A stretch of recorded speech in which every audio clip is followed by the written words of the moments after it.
और बड़ी खबर आ रही है इस वक्त पश्चिम बंगाल में पंचायत चुनाव के बीच जमकर हिंसक वारदातों की खबरें आ रही है। जी हां, मतदान केंद्रों पर हमले किए जा रहे हैं, मतपेटियां लूटी जा रही है और इसी के खिलाफ कोलकाता में सड़क पर भारतीय जनता पार्टी प्रदर्शन करने के लिए उतरी।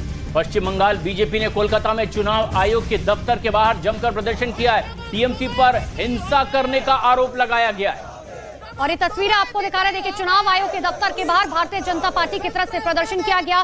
बीजेपी इस बात का आरोप लगा रही है कि हमारे 4 कार्यकर्ताओं की मौत हो चुकी है, तो दूसरी तरफ टीएमसी की बात करें तो टीएमसी ने कहा कि हमारे 3 कार्यकर्ताओं की हत्या की गई है।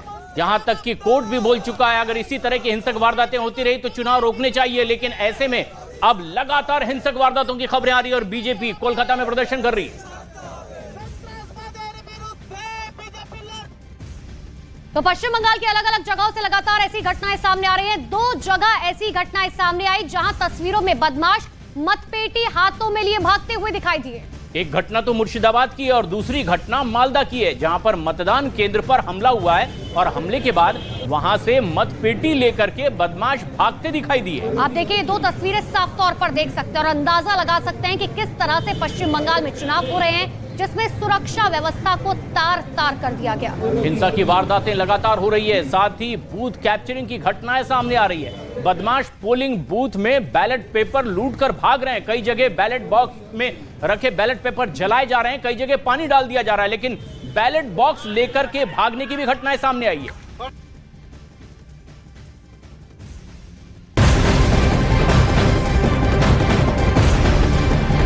और बड़ी खबर है पश्चिम बंगाल में हो रहे पंचायत चुनाव से जुड़ी हुई। पंचायत चुनाव को लेकर के वोटिंग अब खत्म होने का वक्त, लेकिन इससे पहले पश्चिम बंगाल में बूथ कैप्चरिंग की घटनाएं लगातार देखी गई। देखिए, 5 बजे का वक्त होता है जिस वक्त चुनाव खत्म किए जाते हैं। 5 बजे का वक्त और अब से कुछ ही देर बाद वोटिंग खत्म हो जाएगी, लेकिन मालदा, कूच बिहार और मुर्शिदाबाद में ऐसी घटनाएं देखने को मिली। मालदा और कूच बिहार में तो अलग अलग घटनाएं हुई जिसमें पोलिंग बूथ पर हमला किया गया। मतपेटियों में पानी डालने की भी खबरें आई है। मालदा में तो मतपेटी में आग लगा दिया गया। कूच बिहार से खबर आई जहां पर मतपेटी को जला दिया गया। मतदान केंद्र पर जमकर तोड़फोड़ की भी घटनाएं कैमरे में कैद हुई हैं। इतना ही नहीं, बैलेट बॉक्स को लूट लिया गया, जिसके बाद इन बूथों पर मतदान शुरू नहीं कराया जा सका। मुर्शिदाबाद में तो एक युवक बैलेट बॉक्स लेकर भागता हुआ नजर आया। हुगली की बात करें तो बूथ पर हमला करके मतपेटी को लूट लिया गया और उसे तालाब में फेंक दिया गया।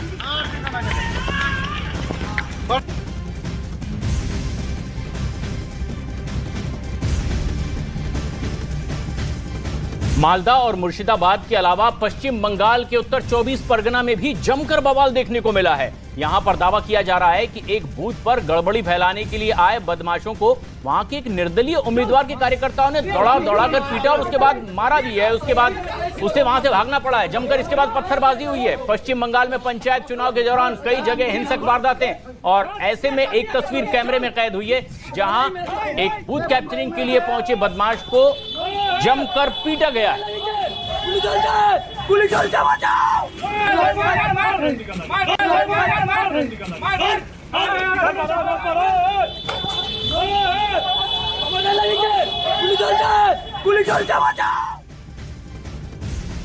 तो 5 बजे बंगाल में पंचायत चुनाव को लेकर वोटिंग खत्म हो जाएगी, लेकिन उससे पहले ही दक्षिण 24 परगना से भी हिंसा की खबरें सामने आई।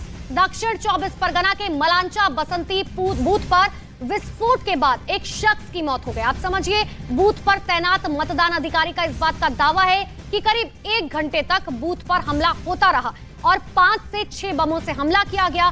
बाद में मतपेटी में पानी डाल दिया गया। इतना ही नहीं, मतदान में तैनात कर्मियों ने किसी तरह से वहां पर अपनी जान बचाई। अभी वोट चल रहा है। इस टाइम में 5, 6, 7, 8 पीस बमबाजी हो रहा है। हम लोग सब आतंक में रहेगा और घर में एक कोण में चला गया घुसकर। उसके बाद फिर बम पड़ा। उसके बाद 113 नंबर बूथ का जो बैलेट बॉक्स है पूरा पानी डाल दिया। इसीलिए हम लोग पूरा ऊपर में चले गया। एक घर में था। उसके बाद पुलिस हम लोग को रेस्क्यू किया। अभी मैं यहाँ पर है। बीजेपी नेता शुभेंदु अधिकारी ने भी अपना वोट डाला, लेकिन वोट डालने के साथ ही वे पश्चिम बंगाल की ममता सरकार पर बरसते दिखाई दिए और आरोप लगाया कि पूरे बंगाल में हिंसक वारदातें हो रही है। इतना ही नहीं, उन्होंने ये भी कहा कि लोगों की हत्याएं की जा रही हैं और वोट पेटियां लूटी जा रही हैं। ये कोई चुनाव नहीं हो रहा है, ये मौत हो रहा है। हिंसा का आगजनी पूरा स्टेट में, सेंट्रल फोर्स को कहां भी डिप्लॉयड नहीं किया। कोई बूथ में 65,000 सेंट्रल फोर्सेस है कोर्ट का निगरानी में नहीं है। CCTV not operating everywhere. ये वोट नहीं है, लूट है। तो वहीं केंद्रीय मंत्री और बीजेपी नेता अनुराग ठाकुर ने पश्चिम बंगाल चुनाव के दौरान हो रही हिंसा की घटनाओं पर बोलते हुए ममता बनर्जी सरकार पर जमकर हमला बोला। कहा है कि लोगों के सर यहां पर फोड़े जा रहे हैं, महिलाओं से बदसलूकी की जा रही है। अनुराग ठाकुर ने आरोप लगाया कि चुनाव जीतने के लिए किसी भी स्तर पर गिरकंडे टीएमसी के नेता यहां चुनाव जीतना चाहते हैं। राहुल गांधी इस मामले में आखिर खामोश क्यों हैं?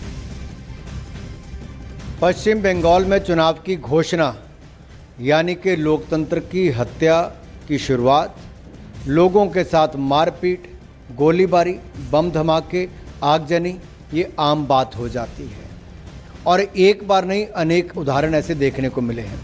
ममता बनर्जी जी की सरकार में पुलिस प्रशासन के चलते लोगों के ऊपर कोई कार्रवाई नहीं होती है, मतपेटियां लूटी जाती हैं और लोकतंत्र को कुचला जाता है और लोकतंत्र की हत्या होती है। कैसे लोगों के सिर फोड़ दिए जाते हैं, कैसे महिलाओं के साथ अत्याचार किया जाता है और कैसे चुनाव जीतने के लिए किसी भी स्तर तक गिरने का काम ममता बनर्जी जी और टीएमसी के नेता करते हैं।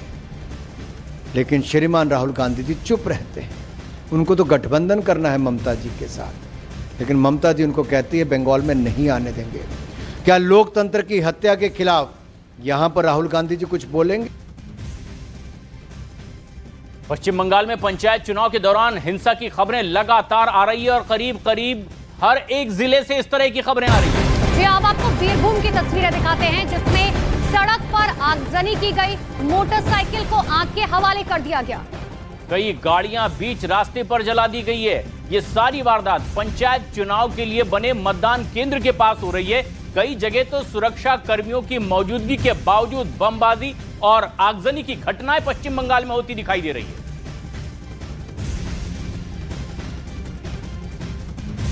तो पश्चिम बंगाल में पंचायत चुनाव के दौरान हो रही हिंसा पर भारतीय जनता पार्टी ने सीधे सीधे टीएमसी सरकार पर हमला किया है। बीजेपी ने हमला करते हुए कहा है कि टीएमसी सरकार अपने जनाधार को खो चुकी है और इसी डर की वजह से हिंसक घटनाओं को पश्चिम बंगाल में अंजाम दिया जा रहा है। बंगाल में सारा व्यवस्था असंवैधानिक कामों में पूरा लग चुकी है। ना वहाँ की सरकार राज्यपाल के आदेश को कोई सम्मान करते हैं, हाईकोर्ट के आदेश को सम्मान करते हैं, सेंट्रल एजेंसीज रहनी चाहिए, हाईकोर्ट की ऑर्डर रहा। ये सारे प्रिकॉशंस के बावजूद जब जमीनी स्तर पर जब स्थानीय पुलिस और प्रशासन खुद ही पार्शियल हो जाए और बायस्ड हो जाए और राजनीतिक दृष्टि से काम करे, ये तो संवैधानिक व्यवस्था इसको नहीं कहा जाता है। और विशेष करके डेमोक्रेसी में हिंसा की कोई स्थान नहीं है, लेकिन वहाँ की स्थानीय सरकार जनाधार खो चुकी है। उसकी भय से वो हिंसक प्रवृत्ति अपना रहे हैं